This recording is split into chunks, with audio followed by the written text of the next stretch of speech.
Coulomb के नियम का सदिश रूप, vector form of Coulomb's law. Coulomb का जो नियम है वो क्या कहता है, दो आवेशों के बीच में जो लगने वाला आकर्षण या प्रतिकर्षण बल है वो दोनों आवेशों के गुणनफल के अनुक्रमानुपाती होता है और इन दोनों के जो दोनों आवेशों के बीच की दूरी है उसके वर्ग के व्युत्क्रमानुपाती होता है। ठीक है, तो हम कूलम के नियम में हमारे पास दो आवेश है जो कुछ दूरी पर रखे हुए हैं। मान लीजिए एक आवेश Q1 है और दूसरा आवेश हमारा, हमने इसको पॉजिटिव ही लिया है और ये Q2 है और ये दोनों कुछ दूरी r पर एक दूसरे के r दूरी पर रखे हुए हैं। ठीक, अब हमारा जो हमको सदिश रूप इसका दिखाना है, कूलम के नियम का सदिश रूप।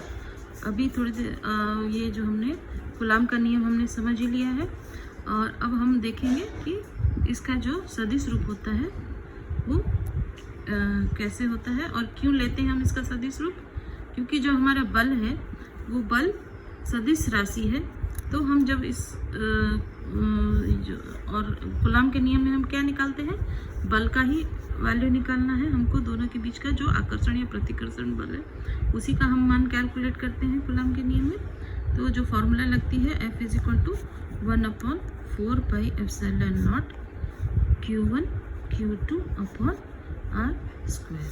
ठीक है, तो ये जो हमारी फॉर्मूला निकलती है कूलम के नियम की, ये जो फॉर्मूला हम देखे हैं तो इसमें क्या है, ये इसका सिर्फ परिमाण है। ठीक है, इसमें दिशा नहीं दिखाई गई है। तो हम जब इसको दिशा भी दिखानी है तो हम इसका सदिश रूप में जब इसको दिखाएंगे, तब इसका जब सदिश रूप दिखाएंगे तब हमको इसका परिमाण के साथ दिशा भी पता चलेगी कि किस दिशा में ये बल कार्य कर रहा है, आकर्षण अथवा प्रतिकर्षण बल किस दिशा में काम कर रहा है।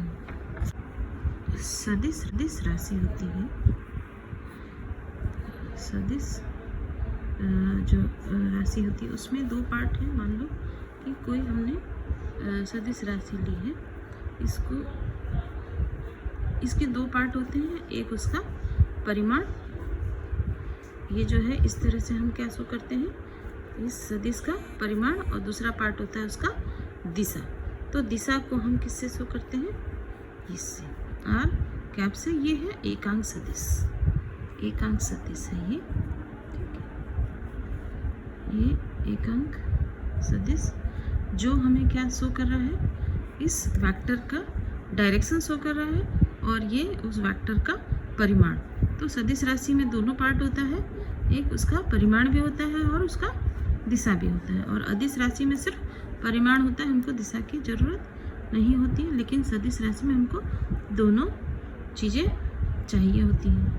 ठीक है, तो यहाँ पर ये देखिए जो बल है हमारा, मान लीजिए कि हमने दोनों इसमें पॉजिटिव चार्ज लिया है, तो इसमें किस तरह का बल लगता है, प्रतिकर्षण का बल। तो इधर जो बल है इस Q2 पे जो बल लगेगा वो इस डायरेक्शन में लगेगा और Q1 पे जो बल लगेगा वो इस डायरेक्शन में लगेगा। ठीक है, तो हमारा जो F1, ये मान लीजिए इसको F मान लिए, ये भी F है। ठीक,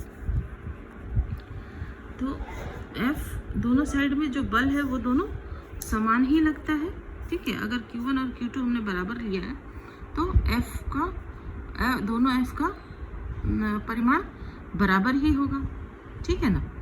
और अगर इसका हम नामकरण करें तो F इधर जो ये वाला जो बल है ये क्या होगा, 2 पर पहले Q1 के कारण लगने वाला बल, Q2 पर Q1 के कारण लगने वाला बल F21 हो जाएगा।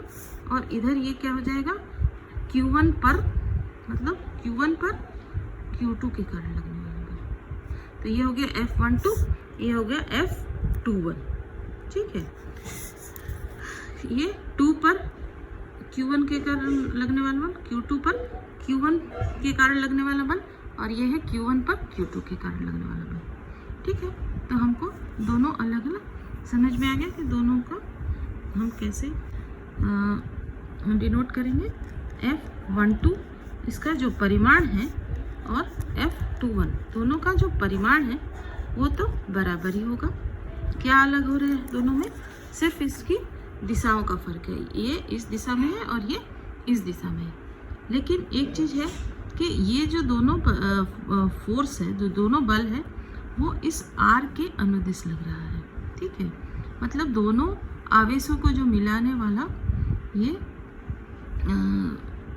विस्थापन सदिश है, ये R क्या है? विस्थापन सदिश। इसकी ही लाइन में ये बल लग रहा है, इसी के अनुदिश लग रहा है। ठीक है, लाइन में नहीं कहते इसको, अनुदिश कहते हैं। तो ये ये जो ये रेखा है, इसी के अनुदिश ये बल लग रहा है। ठीक है, तो निकालेंगे F12 का मान कितना होता है। ठीक है, इसमें दो पार्ट हो गया, एक अपना इसका परिमाण। तो परिमाण तो हमको पता है कि ये होता है, ठीक, ये है Q1 Q2 अपॉन R²। ठीक है, तो ये हमारा परिमाण हो गया। लेकिन हमको क्योंकि इसका सदिश रूप दिखाना है, तो हमको इसका डायरेक्शन भी शो करना पड़ेगा कि ये किस दिशा में कार्य कर रहा है। तो दिशा के लिए हम कौन सा यूज़ करते हैं? एकांक सदिश। ठीक है, और इसकी डायरेक्शन हम शो करेंगे। अब ये देखिए F12 मतलब 1 Q1 पर Q2 के कारण बल, और इसका जो परिमाण होगा वो किस तरह से होगा? वो किस दिशा में है हमारा? यहाँ से यहाँ, मतलब R21 यहाँ से यहाँ, इस दिशा में काम कर रहा है ना? ये इस दिशा में काम कर रहा है। तो हम जो ये विस्थापन सदिश लेंगे वो क्या लेंगे? R2 से 1, R2 से लेकर 1 तक। तो ये हमारा क्या हो जाएगा? R21। ठीक है, उसी तरह F21 का कितना वैल्यू आएगा? इसका परिमाण तो दोनों का सेम है, हमने यहाँ ले लिया, तो ये एज इट इज़ लिखा जाएगा। ठीक है, क्या अलग है इसमें? सिर्फ हमारा ये जो विस्थापन सदिश है, ये क्या है? यहाँ पे ये इस डायरेक्शन में है, मतलब ये जो विस्थापन सदिश है वो 1 से लेकर 2 तक है। तो ये क्या हो जाएगा? 1 से लेकर 2 तक। ठीक है, तब ये दोनों अगर हम इसका सिर्फ परिमाण लेते हैं तब तो दोनों F बराबर है, और इसका मान कितना होता है? 1/4πε0 Q1 Q2 अपॉन R²। लेकिन जब इसका हम सदिश मान लेते हैं तो हमारा दोनों में अंतर आता है। ठीक है, अब ये देखिए, जब इसको दोनों का जो परिमाण है वो तो बराबर है, लेकिन क्योंकि दिशा दोनों की अलग है, इसीलिए क्या होगा? R12 जो इसका दिशा अलग है, तो हमारा ये क्या हो जाएगा? R21, ये माइनस हो जाएगा। ठीक है, तो जब हमारा R12 is equal to minus R21 है, तो हमारा जब F12 ये कंपेयर करेंगे तो ये भी हमारा इस तरह से हो जाएगा। इसका मतलब क्या है कि हमारा जो बल है दोनों, वो परिमाण में तो अलग है लेकिन दिशा में दोनों अलग है। और यही हमारे न्यूटन का तीसरा नियम यहीं से प्रूव होता है। यहाँ के जितना बल इस दिशा में लग रहा है उतना ही बल इस दिशा में लग रहा है। Every action has equal and opposite reaction, ये न्यूटन का तीसरा नियम है, वो यहाँ पे हमारा साबित हो जा रहा है। ठीक है, इसके अलावा बच्चों मान लो कि अगर कुछ बच्चे ये भी डाउट कर रहे थे कि मैम आपने दोनों पॉजिटिव चार्ज लिए हैं, तो अगर हम पॉजिटिव लेते हैं और एक दूसरा नेगेटिव चार्ज लेते हैं, ठीक है, दोनों के बीच का दूरी r है, तो इस केस में क्या होगा? जो हमारा बल की दिशा है वो अंदर की ओर होगी। ठीक है, ये हमारा Q1 है और ये हमारा Q2 है। ठीक, तो इसका ये क्या होगा? ये वाला F1 पर 2 के कारण बल लग रहा है, और ये F21 इसमें 2 पर 1 के कारण बल लग रहा है। ठीक है, ये दोनों भी अनुदिश हैं। ठीक है, इस आर के अनुदिशी हैं, दोनों को जो मिलाने वाली रेखा है, ये जो बल है उसी दिशा में कार्य कर रहे हैं। तो ये दोनों जो बल हैं वो आर के अनुदिशी लग रहे हैं और दोनों इक्वल एंड अपोजिट हैं। इसमें भी जब हम इसको इस तरह से कैलकुलेट करेंगे तो हमको यही वैल्यू निकल जाएगा। F12 इज, दोनों जो है वो सिर्फ डायरेक्शन में अलग है लेकिन परिमाण में दोनों बराबर है। सिर्फ दोनों में क्या अंतर होता है, दोनों में सिर्फ दिशा का अंतर, ये दोनों एक दूसरे के आमने सामने। ठीक है।